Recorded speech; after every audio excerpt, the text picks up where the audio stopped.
Well, hello and welcome once again to the DCL podcast, where we're inviting you to sit back, relax, and we'll be on our way shortly.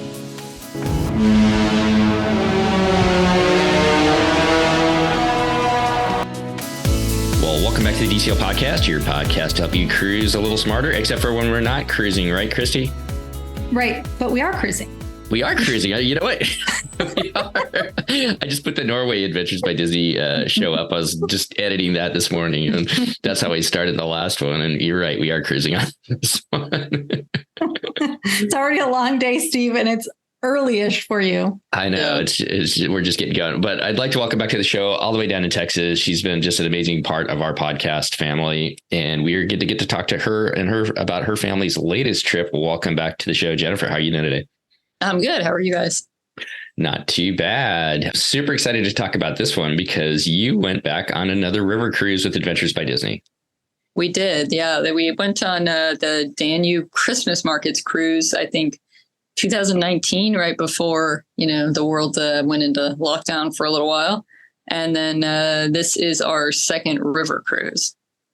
So excited to talk to you about that. Christy, why don't you touch on river cruises real quick? Because I know, for people that have not listened to one of our Adventures by Disney cruises, what is an Adventures by Disney river cruise? So it's a cruise on the river. Adventures by Disney teamed up with AMA Waterways to basically contract out their ships and they're called longboats, for the river cruise portion of the vacation. It is a much smaller ship. So you think of a Disney cruise is going to have like 3,300, I don't know what the real number is, passengers on board. And a river cruise has like 150 to 190, depending on the size of the longboat. Much smaller. There's typically like 3 decks total. Sometimes some of these longboats don't even, I think Adventures by Disney, most of them have covered 2 floors, but most of them some of them don't even have the elevator. It's just a different experience. There's like 2 restaurants or 2 places to eat, rather. It's like a restaurant and a lounge. Much smaller, much more intimate experience. You're cruising right through the city, basically. Everybody thinks of Paris and the rivers that you would cross to get to the Eiffel Tower. And with river cruises, you're literally on that river that you would cross to get to the Eiffel Tower. It's just amazing. And it's like that for all these major cities. So Jennifer, I know your family has sailed with Disney several times. We've talked about some of the cruises you've been on. How would you characterize a river cruise versus sailing on one of the larger ships? What are some of the differences, the things that you enjoy? I think there's pluses and minuses to both. Obviously, the ocean cruises, we can easily accessible from where we are in Texas because we're just going to Florida or San Diego, and we enjoy all the activities on the ships for the kids. I think for us, we really, really love the river cruises because there's basically no motion. No matter when you are in motion, you don't feel it. And I have one of my kiddos is very motion sickness prone, and has to wear a patch really just to ride around in a car sometimes. So for her, it's great because it's one of those things where she does not get sick. And we also like it because it's kind of like a floating hotel. So in Europe, you can go from city to city with a lot of things pretty accessible from wherever you dock. You really don't have to, like when you do an ocean cruise in Europe, sometimes you'll dock at quote unquote Rome, but you're really at Civitavecchia, right? And then you got to take an hour or 2 hour bus to Rome or to Milan or wherever you're trying to go, versus the river cruise. Typically you get out and you're basically there in the city and can walk around, which for her is super nice. The downside is typically, I think a lot of the river cruises, there's not as many kiddo friendly activities necessarily, but my kids aren't really big kids club people anyway. So as long as there's, some occasional trivia or some music or, and there's good food, they're pretty happy. So for us, it's a good combo. And there's plenty of Wi-Fi in Europe to keep him entertained as well. Yeah, plenty of Wi-Fi. That's true. One other question I have before we jump into this vacation, Jennifer, is you guys have taken land-based Adventures by Disney trips as well, and then the river cruises. What are some of the pluses and minuses between those? So the river cruises a little bit more people on those versus the land-based ones. What are some of the pluses and minuses that you in your mind? Kind of like what you were saying, the nice thing about the land ones is it's a smaller group of people, so you tend to get to know them a little bit better, as opposed to the river cruise, which, you're it's more like 100 plus versus kind of the anywhere from 20 to 40 on the land ones. But on the other hand, with the river cruise, you're in the floating hotel. So you unpack once and you're good for like the week, versus for the land-based ones, most of them you tend to be moving around, whether it's Italy, you're moving around maybe, I think it's 3 times, most of those you're kind of going from city to city. So, the Disney makes it as simple as they can for you, but it's still, it's packing and unpacking. And, when you're a family, it's obviously, a little bit more work because of that. So one of the other differences that I noticed too, and we've talked about it in the past, is with the land-based ones, generally you're kind of all doing similar things. There are some places where you diverge, but on the river cruises, it seems like they kind of give you options each day. How does that work as far as, is that something you set up the first day and tell them what you want to do? Do you do that ahead of time as you book the vacation? It's pretty straightforward. They ask you to make a choice ahead of time, which I think stresses a lot of people out. But I think for both of ours, once we've gotten on the ship, they've kind of given us a rundown. And at least for this one, they gave us a rundown of all the activities. They tried to kind of give you hints on what makes certain things better for certain types of people versus others. And then they gave everybody the opportunity to switch that night. They asked you to make up your mind, preferably by that first night, because I'm sure they have to get everything in place, right? But even with that, like originally I hadn't signed up for any of the wine tasting because it was just me and my kids this time. And I thought, well, I don't want to leave them and go do something. As it turned out, I think the two of the wine tastings, they happened to be kind of at the end of the day in the later afternoon. And Garrett had really already had a full day by that point, and he's old enough where, he's 11, almost 12. So he's like, oh, I'm just going to hang out at the ship for a few hours and relax because I've done my my touring. And then Violet, who is like me and always wants to be busy, we went back into town, as part of the wine tasting. And it's fun for her because she's, 15, almost 16. So she could have a little sip and enjoy kind of the, the atmosphere and the talking to the guides. And so it was kind of optimal that way. And again, we weren't that far from the ship, so I wasn't concerned about my son. And there's plenty of people around and guides and people, watching out in case there was any issue. If your son had gone to the wine tasting, would there have been something for him to do at the wine tasting? Yeah. I mean, the nice thing about those is, like I said, even though in theory we had to sign up in advance, those were both like last minute decisions for us. We kind of joined and it wasn't a big deal. And if he had gone, usually they had some kind of food or snack. So occasionally I would see a younger kid there. I think obviously often they would get kind of bored just because, they were talking about wine, right? So, the kids I did see there, and it was at the end of the day. So often, they'd be tired, right? But if the parents wanted to go and the kid was pretty young, I think they felt like obviously they had to bring him and not leave him on board. But there were snacks, I think, just depending on what the particular kiddo was into. But it was still, there was definitely some history and some talking about the wine. So, most kids, I think, wouldn't have wanted to sit there for an hour or so. I'm going to digress just real quick. I'm super excited. Our Ensenada trip, we are going to some kind of cheese cave. It's a family that immigrated over from Europe. And sounds amazing. They've been making cheese down in Mexico for over 100 years. So it's kind of a cheese tasting and wine and beer tasting as well. So in a cave. So I'm super excited about that. One more thing. Before we leave, since we're stuck to you get on, and we have to go back to the beginning. I don't think we've talked about what river you're on, but when you go to pick so you said like you sort of signed up in advance and then you got on board and they explained what you did or what you have to do. You get back on board and they explain what the excursions are. And then you pick again or confirm your choices. Was there anybody that you heard of that picked something that they weren't able to get? I didn't hear any trouble. Lots of people switched. That was not uncommon. I didn't hear of anybody not getting to do what they wanted, at least. I mean, I think they've tinkered with the itinerary over time. So I think there were things in the past that caused issues one way or the other. And those things, my guess, have probably gone by the wayside. And would that have been for both the Christmas markets cruise and this one over the summer?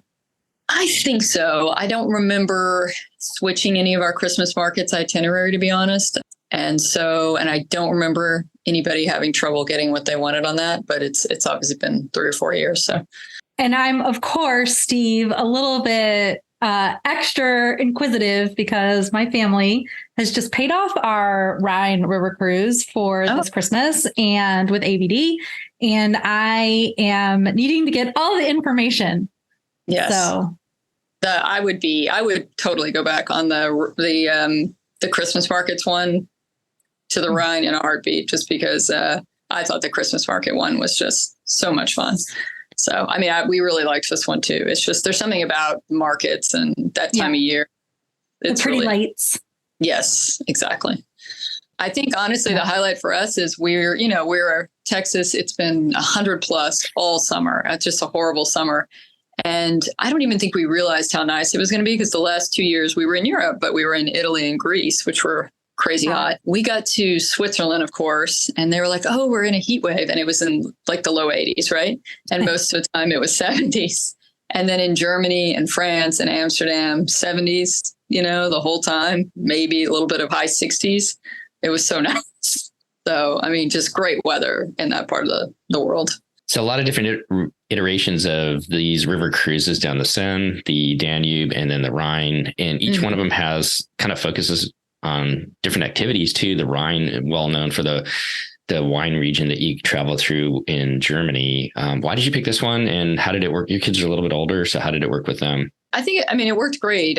We had really enjoyed our Danube Christmas markets one, and kind of were interested in doing another river cruise when we were deciding this summer. It was between this and the ocean cruise, DCL, that went to Iceland. And I think we got a little nervous because we talked to a few people that said that ocean crossing going over to Iceland can be quite rocky if you get unlucky. And we've had a couple rocky ocean ones just on the Wish, on the 3 days recently, where, we were in the infirmary one night. Violet was so sick. So we thought, you know what, let's just not take the risk and do the Rhine one. It works out great for us because we always fly in a few days early. We kind of make it a 2-week vacation. 1 week is the river cruise. And then we spend a few days in Switzerland before and a few days in Amsterdam after. And it's great. The travel around Europe, it really by train is pretty easy and seamless, which is really nice. And like I said, the weather in that part of Europe was great. So we really felt pretty lucky. Other than like a little rain in Amsterdam, it was perfect. So what kind of cabin did you actually book on this ship? Because there's only a few. You had a party of 3 versus, a party of 4, which is easier to get 2 cabins of 2, and some are connecting. Yeah. And there's only a few cabins that sleep 3. So what did you guys do? Yeah, that was a little bit of a problem, actually, because we were originally 4. We had 2 connecting cabins, which worked out great on the Danube. Chris, their dad, ended up not being able to go. So by the time then I rebooked for 3, it was a problem because those the normal 3-person ones were sold out. So I had to take one of the few remaining. I don't know that they use the word concierge, but it's like, I guess they're 1-bedroom ones maybe. So the nice thing about those, it was on the top floor. It had a little balcony you could actually sit out on.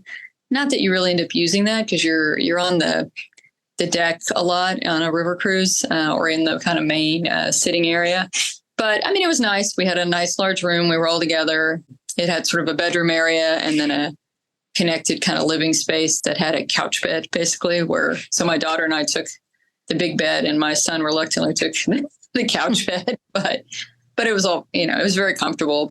Obviously it ended up being a little more than having the 2 connecting rooms price wise. Could you have kept the 2 connecting rooms, or because you didn't have another adult? Other adults. Yeah, that was the issue. The one great part, though, about the 1-bedroom, I will say, is that laundry was included. So we were able to pack less and basically send laundry every day or 2, which was definitely worth a lot. Other than that, I think, they would deliver coffee to your room. But I think I did that once and I'm like, I can walk 1 minute to get coffee myself. I'm not going to make somebody deliver it to my room. So the laundry was great, I will say. Well, let's jump into this trip then, Jen. You guys start off in Switzerland. Could you talk a little bit about some of the highlights you had before you got on the ship? It starts in Basel. Did I say that right? Yeah. How did I say it? Yeah, I think it's Basel. Basel. Yeah, for us, we were pretty lucky in that we live in San Antonio, but Austin actually has a direct to Amsterdam. So we were able to fly direct back, which was wonderful. To get over there, we went through JFK and then JFK to Zurich for us. we just decided we'd take a few days and work our way from Zurich to Basel. We spent like a day or two in Zurich, and then we took a train into the kind of countryside to Lucerne, and then finally took a train to Basel. And it was great. I mean, Switzerland, I'm sure you probably, heard if you haven't been there. I mean, it's pristine. There's not a speck of trash anywhere you go. Everything is very efficient, and all the public trans runs on time.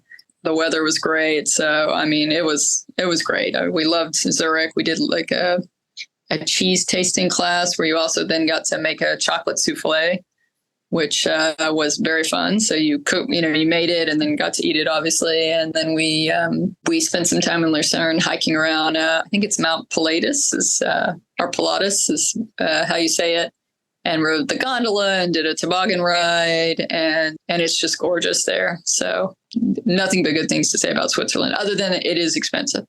It's definitely an expensive country, but beautiful weather, friendly people. We ate lots of fondue. So kids were lots of cheese fondue. I would love to get there, do some hiking and have that fondue. So gorgeous. Yeah. All right. Well, let's jump into this one. So you leave out of Basel. Kind of talk about what it's like to get on a ship like this. How does that first day go? Is it compared to getting on one of the bigger ships? Yeah, it's pretty funny because, a DCL, obviously you have to have like a check-in time and you have to go through security, and it's, it's like a process, right? And so the amazing thing about the river cruises is you kind of show up with your bags. At least we did, because we were at a hotel, just sort of a random hotel in Basel. I think there was one you could stay at that ABD would like bus you over to the port. But we just took a taxi. We went over to the little port, which is in the center of the city, right on the river. And we kind of told them our name and handed them our bags and then just walked on the ship. I think then once I got on the ship, I showed, the main check-in areas just right on like as soon as you walk through the door, and showed them my passport and the kids' passports. And that was kind of it. They gave me the room key. I don't think the rooms were quite ready. So we kind of sat down and we had lunch on the ship. My son was, wanted to just relax. So he just sat in the I guess you'd call it the atrium or the main sitting area of the ship, and just sort of played some video games and chilled out. My daughter and I kind of went walking around the area by the ship for a while until the room was ready. And then that was it. So super simple. Just, you could walk in and off as long as you had your room key, and they could check you on and off. So it's just a very like low stress and seamless, which is really nice. So the first day kind of kicks off with a kind of captain's dinner, it sounds like, to start with, and kind of cocktail hour as well. It's kind of similar to the land-based one. So this is kind of a chance for you to get to know the crew, and then also start to know each other on the ship. Were there a lot of kids with the families on board? It was a fair amount, everything from younger kids to teenagers. It was definitely a lot of multi-generation families where you had grandparents. We had some folks who were definitely quite a bit older, and the mobility was limited. And so I could tell they did not get off the ship as much. I think they were there mainly to kind of hang out with the grandkids and whatnot. But that's what's nice. I mean, you kind of get all ages. The cruise director, who's a part of AMA Waterways, and the captain kind of get up and say hello, and you get to meet some of the main people of the crew. And then you have 4 Adventures by Disney guides as well. There's usually 2 from America, which was funny. One of the ones, his name is Byron. He's normally works at Disney World, I believe, but he was one of the ABD guides on our Danube cruise. And it said at that time, 4 years ago, hey, I'm going to get to go head up the Rhine one next year. And luckily it was nice. And we said before we got on the ship, I wonder if, Byron got to do that, because that's what he'd wanted to do. And he was like the chief ABD guide on this one. So that was really fun to see him again. And then we had another young woman from, who I believe also worked mainly at Disney World when she wasn't doing ABD. And then we had a gentleman from Germany and another guy who was from France. So they usually try to pick a couple from, wherever you're traveling. So that are obviously more local. So it's a good mix. So a couple more questions before we jump into some of the experiences that you had too. How does it work as far as like dining then? And do you get to sit wherever you want to each night? Or do they give you a table that you're assigned to? And how does the food compare to DCL? Yeah, it's there's one dining room sort of on the lower floor of the ship, and you can sit wherever you want. So we we tended to just kind of sit the three of us and, catch up on the day. And like I said, we're a little more on the introverted side maybe, but I did notice there were, for instance, by the end of the cruise, especially the teens sometimes sat together from some of the tables. And so then their parents would also sit together at a different table. So it sort of just depended. And then a couple of nights they'll take the kids that are like 12 and under for a quote junior adventures night where they kind of had more casual food and would watch a movie. My kids are pretty, I would say pretty fancy eaters. They like, gourmet food and they'll try kind of any cuisines. So for us, it's great because the food tends to be, I think, very high quality. If you like, I think if you have a more, I don't know if the word basic palate, or you like kind of just more standard kind of burgers, mac and cheese and stuff, you may have a harder time. I know I was speaking to, one person on the cruise and she was not like an adventurous eater. So for her, it was a little tougher, but I think similar to the ocean ones, you could always get kind of a plain chicken breast or a plain steak if you didn't want, whatever was on the menu, because we'd usually have like a couple choices each night. And there is geared towards, I don't know, we'll have to see what Christy's experience is when she goes. But from what I could tell, maybe not as geared towards taking care of allergies and gluten-free and vegan and, non-traditional diets. We only have my daughter just has some nut allergies. That's about it. And it's not severe. So we don't tend to notice that maybe as much as some people would. Yeah. My research has shown that that AMA specifically and the other river cruise lines actually as well actually handle it very well. It's just that you have to, it's always a special ordering situation, but they are fully equipped to be able to accommodate. So. That's good to hear. Yeah. I wasn't sure. And the good thing is in most countries other than the United States, they honestly don't put gluten in almost anything. So unless it belongs. Yeah. And so if that is your issue, like mine, I still have to be careful when I order, and I can't just take the risk because I have too many issues if I do. But most of the time, if it doesn't seem like, like in the United States, they put gluten in potatoes and we're like, why? Why are you putting wheat in potatoes? That doesn't make any sense. But they don't do that elsewhere. And so that makes it much easier. 9 times out of 10. The good thing too, Christy, is they have a lot of eels in the rivers in Europe. And I think that you're going to really enjoy that at Christmas time. If everybody could see me shaking my head at Steve, although you all know at this point, I'm just shaking my head at Steve. So pretty much 90% of the time. Okay. Your guys' first stop after you leave Switzerland is in Strasbourg, France. Let's just kind of go through it day by day and talk about what you guys did. And the first day, you actually have 3 different options. What did you guys pick? And you were in Strasbourg twice or 2 days. I think we would have, most people did the Black Forest kind of tobogganing and that excursion, which I think we would have really enjoyed. It was the furthest away distance wise. I think that was the only one where you really had to take a trek. It was like over an hour, maybe by bus. So we ended up choosing the Europa Park, which was like 40 minutes by bus. So again, a little bit of a trek. And then the other choice was Rickware, which was sort of where Beauty and the Beast, her French life, kind of what inspired that. And people seemed to really enjoy all of them.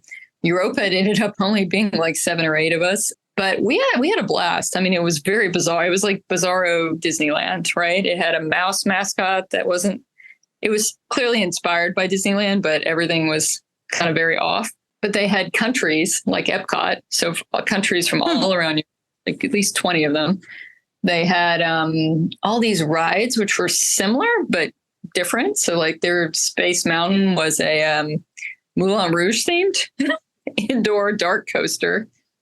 We don't do a lot of the intense coasters just because of our motion sickness issues, but they had some really great rides and then some just really strange ones. Like they have a haunted mansion, which was like strangely super scary. Some of the scenes were kind of grotesque. My son said it out, luckily. And my daughter and I found it hilarious, but everything was just, it was like a little off, which was, if you're used to Disney. How did it work? So they brought you there and then your days just sort of included? We tickets, and then they kind of let us loose in the park for the day. We did all meet up for an ice skating show, which was actually incredible. They had like robots, like a robot dog who got on the ice, and like everything else, it was sort of bizarre, but highly entertaining. So we had a great time. I mean, I'm glad we went, even though, like I said, most people didn't choose that, but we just thought, we like going to the park. So why not, check this out. And obviously the kids enjoyed it. So was it mostly indoors or outdoors? No, it was mostly outdoors. You could go to each country, like in Italy, they had a couple little rides, one of which was this strange haunted mansion. The other was a ride inspired by Leonardo da Vinci's machine. So you're in like his flying machine, kind of slowly moving on a track above, the park. And I mean, it was very, very well done. Just sort of, very different from what we have in America. So we enjoyed it. They even have like a sphere, kind of like the Epcot sphere. Just playing around. Yep. And they have one ride that wins like best ride each year. I was trying to remember the name of it. It's based on a character that I guess is popular in Europe. Oh, unfortunately, I'm blanking on the name, but it was great. So, I mean, they had some rides that were actually really impressive. And some of the coasters are supposed to be great. We just didn't do, the intense coasters. Nothing past Moulin Rouge level. So how would lunch work because it looks like you enjoyed lunch during your day. So do they give you a voucher? Do you just pay for lunch? Yeah, I think for Europa, if I remember, they gave us a voucher. We each had, I don't know, so many euros to spend. And I don't even think we had a formal lunch. We just kind of kept getting snacks throughout the day. But mostly, most days, if you wanted to stay off the ship, the whole day, you were just sort of on your own for lunch. They'd point out some places. Hey, here's a list of our favorite places in town. And we actually would prefer that just because we like to try to get a little bit of the local food.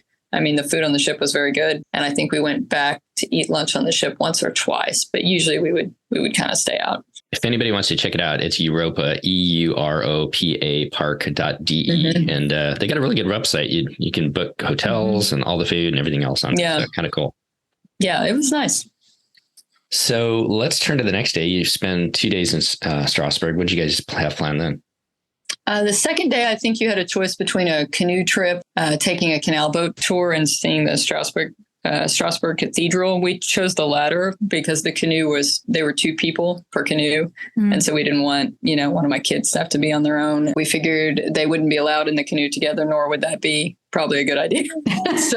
So the canal boat was very nice. It was very smooth. Savannah did okay. And it was kind of a nice tour. The guide was super great. ABD does tend to find really good local guides they contract with that are pretty entertaining. And then we sort of walked into town and saw the cathedral, mainly from the outside. And then they sort of gave us some hints. We went inside afterward to see it because they have one of the oldest, I forget what they're called, astronomical clocks. And it has different parts that come out and move. And it had apparently inspired Walt Disney for his making, I want to say, of Small World. So that was kind of cool to go see. And then we had lunch in town, and, it was kind of a great town just to walk around and shop. So we just kind of spent the rest of the day doing that. And then when we got back on the ship, they did a macaroon making class for the kids. They did not make the macaroons because we've done that before on our own, which I think made sense because it'd be a little hard to make macaroons with a bunch of little kids. But they had all different flavors of macaroon and all different pastry fillings, and the kids could decorate them and kind of make their own, assemble the cookies and then eat them. So that was kind of a hit for all ages, I think. And I was kind of wondering how they were going to do that because it's not necessarily an easy cookie. They did have the dough that the kids could pipe out and practice that, but they also had a bunch that were already baked and they could just assemble them. Hey, Jen, could you talk a little bit about, getting that history, how good of a job that they do as far as talking about kind of the history and just storytelling when you go to some of these different places like the cathedral? Yeah, I think they do a very good job. You kind of get a different guide. They divide up the guides for the different excursions. So for instance, when we went to, I forget which excursion it was, but we had the gentleman from Germany.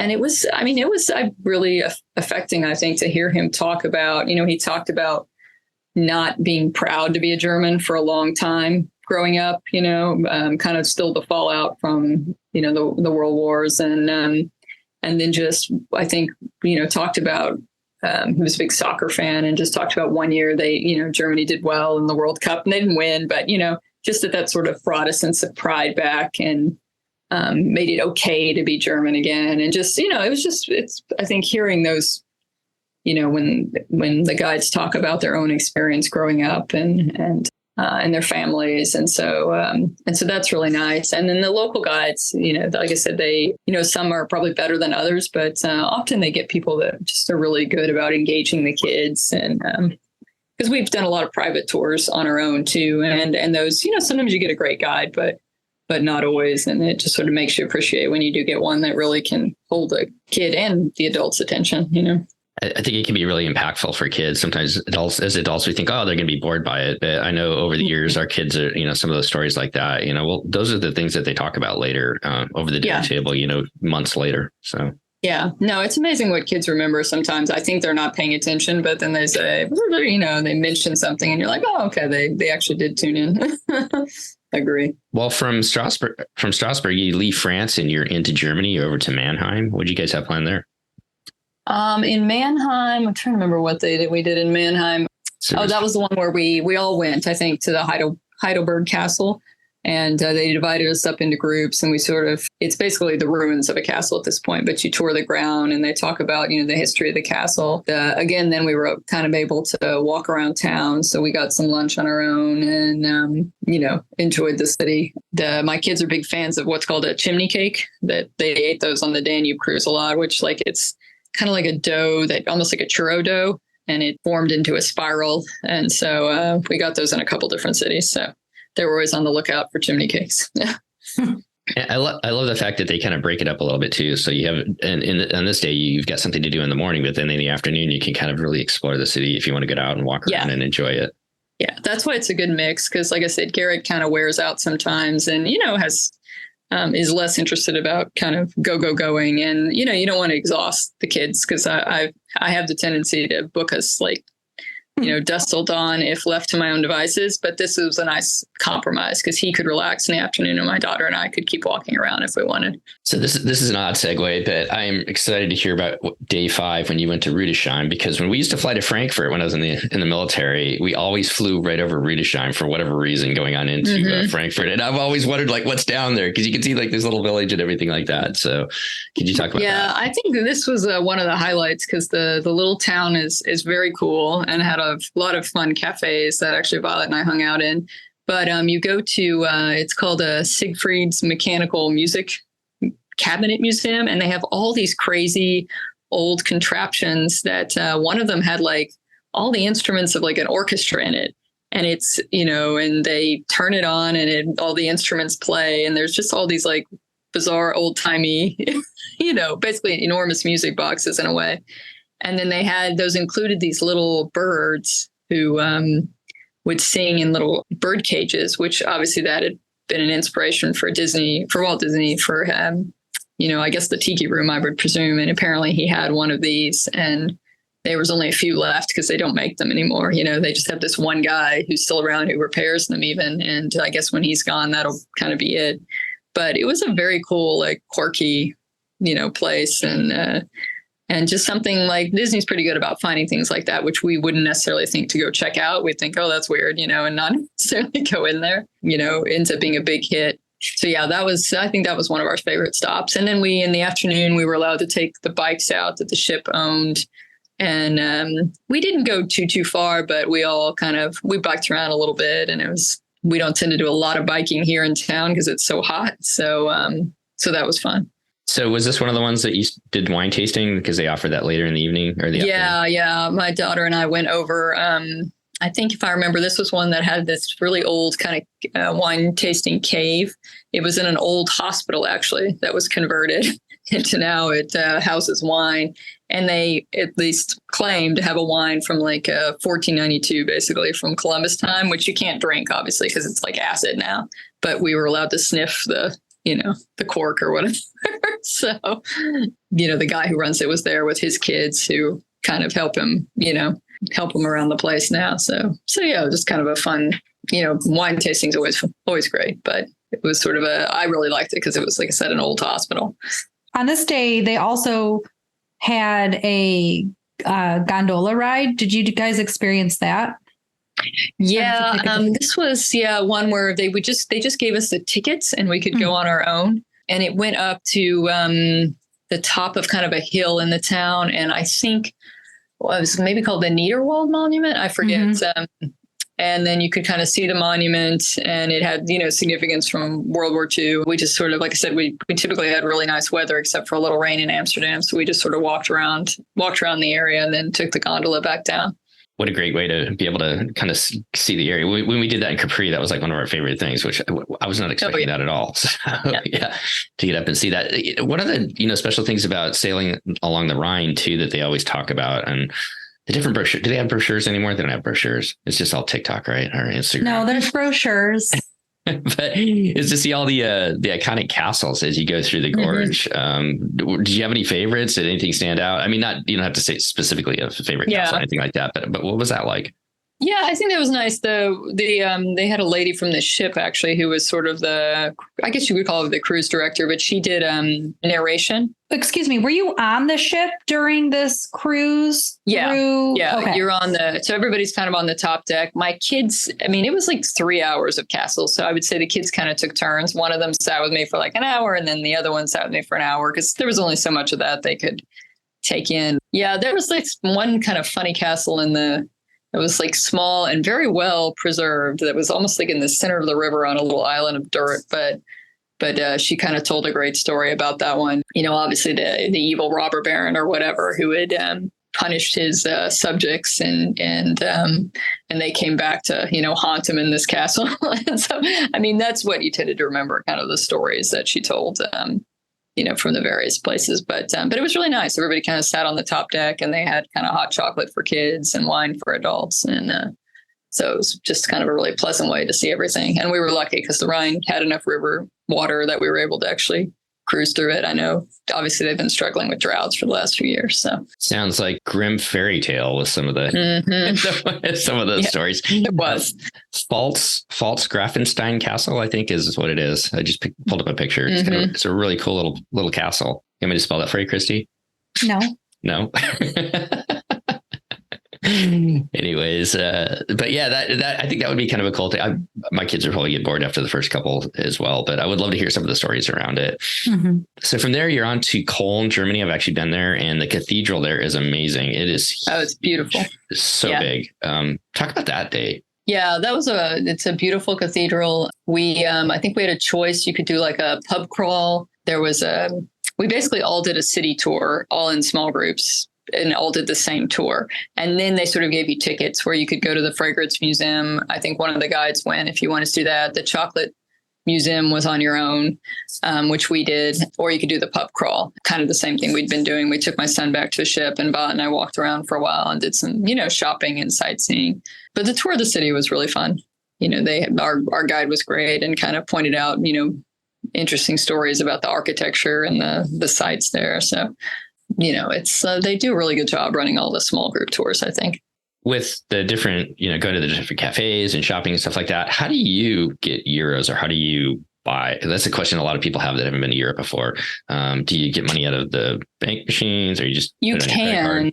Yeah, you can. I took out money ahead of time. I got some euros and some Swiss, francs, and brought some with me just to be on the safe side. But yeah, there's plenty of banks around to check out more money if you needed. But obviously, most things are cashless these days, luckily, at least in Europe.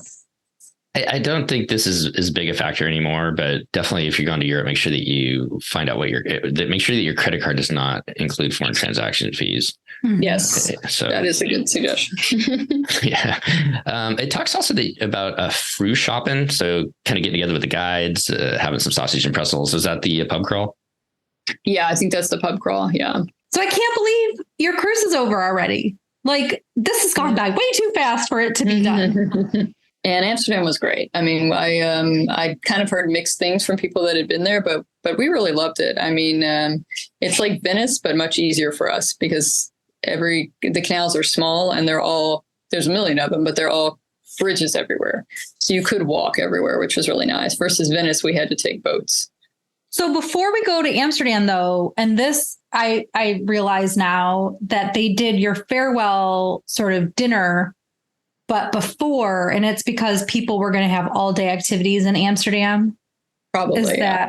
basically so was this farewell like cocktail party and dinner different than other like land-based ABD farewell dinners, or was it the same vibe where they did picture shows? Same vibe. They did but they actually did the video on the last night, I think. They always do a video with like kind of pictures of the group. But I guess we had sort of our farewell dinner for the ship the night before, probably. You arrive in Amsterdam and you cruise on the longboat through the canals, and then you get to pick one of the activities. And what did you pick on this day?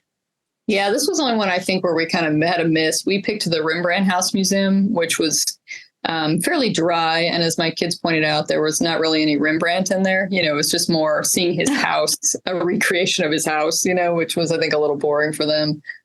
We did later see the Rijksmuseum and the Van Gogh on our own. So that's kind of why I picked this. But then the afternoon was really nice. We took a short bus ride out to, I think it's called Zanzerschans.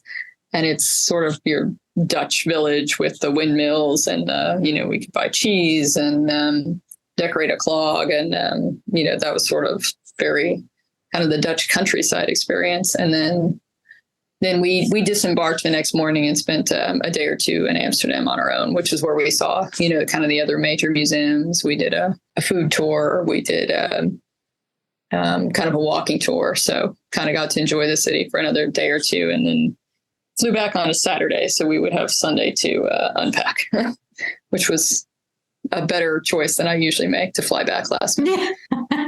Yeah. To actually give yourself another day to regroup or whatever. So did other people did you hear from any of your fellow travelers a different activity that day in Amsterdam that maybe would have been better? Yeah, I think people generally really liked the Van Gogh Museum, and the Rijksmuseum's great. I mean, like I said, we went to both. They're both wonderful. I would definitely recommend either of those. I think the Rembrandt House, like I said, it's kind of just a recreation of his house and things that inspired him. And it's very small. The other thing I would really recommend in Amsterdam, if you can get the tickets, you have to buy them several months in advance, is the Anne Frank Museum. A very powerful experience. We did it one evening, and they have an audio tour, that you kind of take and you listen to while you're walking through it. Definitely recommend it for anybody who's there. How was it for your son? He enjoyed it. Obviously it's sad, it's a sad story. And, but I think they do it very well, and it's, appropriate. At least I think it was appropriate for a middle schooler for sure. And a high school, and she was, my daughter's age. So, I think it was, definitely a powerful experience. And they used to offer it on the ABD, but I think it's so hard to get tickets, and you can't have a ton of people going through at one time. So that's my guess is why they don't offer it anymore. So, but I would do it on your own if you can. A good tip there. Make sure, I've heard that before too, that definitely. Yeah, you have to get it marked the day they go on sale. I think it's a month or 2 months in advance. And then there's a great place right next to it that does, the Dutch, it's like these little tiny mini pancakes covered in powdered sugar. Oh, they're amazing. As we finish up here, Jen, a couple more questions for you. So this is, the second river cruise, second or third? Second, I guess. Second. What tips would you have for people either going on ABD the first time or on a river cruise specifically? I would just say, look at the itinerary a little ahead of time, because there might be something like the Anne Frank Museum where you want to get tickets, because sometimes you do have a fair amount of on your own time. The same goes for the land ABDs. You'll notice in the schedule, it might say, afternoon in Rome free. So you may want to say, hey, what am I already doing in Rome? Because I think with ABD, you tend to think, they do everything for you. You don't have to worry about it. But if you're somebody, who likes to kind of be busy and, or if there's something specific you want to do in a city, that might be a great time to do it. If you kind of think ahead and get tickets. Even in the Van Gogh Museum, I had to get tickets ahead of time. You couldn't walk up same day. And so you hate to have something like that you really want to do and then not be able to do it because you didn't kind of think ahead to grab a ticket. I think post-COVID, especially, a lot of places, including museums, expect you to only purchase tickets beforehand. I was just going to say that's a really good tip there too, because I've always thought that ABD, they're just going to pack everything in there, and so you don't really have to think about it. But after talking to you and hearing several of these, definitely you have that free time, and there's a lot of things to see out there if you want to get out there and do it. In terms of packing for this trip, is there anything that you packed that you, but looking back was like, wow, that was a good idea, or I didn't need to bring this, or I wish I would have brought? No, I think we just would, we didn't realize we'd need some cold weather stuff. So we had brought a few pairs of jeans, but we brought shorts, and we really, didn't need the shorts as it turned out, even though it was summer. We should have just brought jeans and stuff. But because we could do our laundry, we just washed clothes every day or two, and rewore a lot. So that was sort of the one big thing. We hadn't really thought, we just assumed, it's going to be hot. Everywhere's hot, summer. So for us, that was sort of, that might be the one big thing. And then in some of the evenings, I know that they have like music on board in a lounge or something. And do they usually talk about the next day's activities as well? Yeah. Or? They typically, right before dinner, would give a preview for the next day. And then people would go to dinner. And then the music, it was sort of hit or miss, whether we were wanting to go or we were tired, and we just sort of hung out in the room. That kind of varied a little bit. Did the TVs have programming in English? Like, did they have?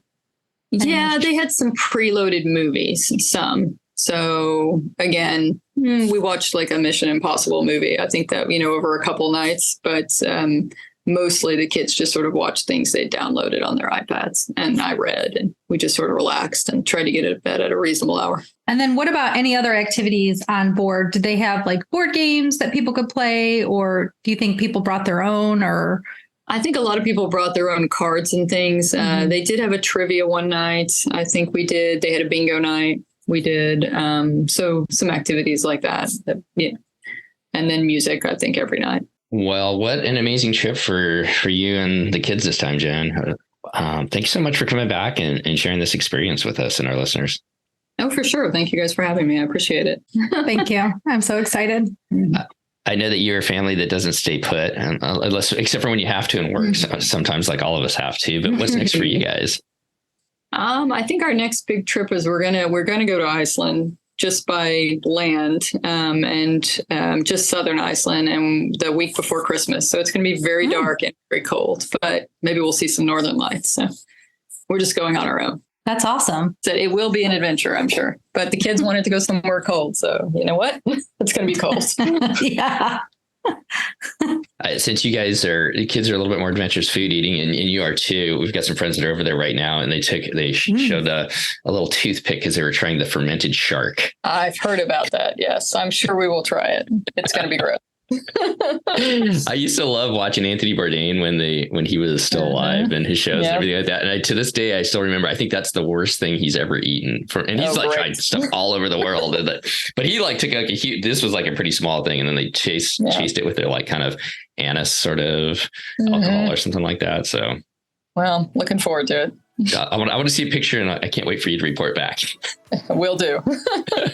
Anyways, Jen, well, thank you so much for coming back. Thank you so much for all the times you've come on and shared your experiences. We really do appreciate it. I want to wish you and your family all the best as you start the school year. And I know that we'll be talking to you soon. Okay. Thank you guys. Appreciate it. Thanks, Jen. Bye.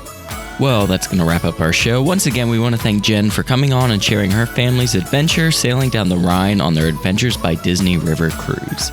If you are enjoying the show, we greatly appreciate you leaving us a 5-star review on Apple Podcasts. We would also like to thank our Patreons for making this show happen each and every week for us.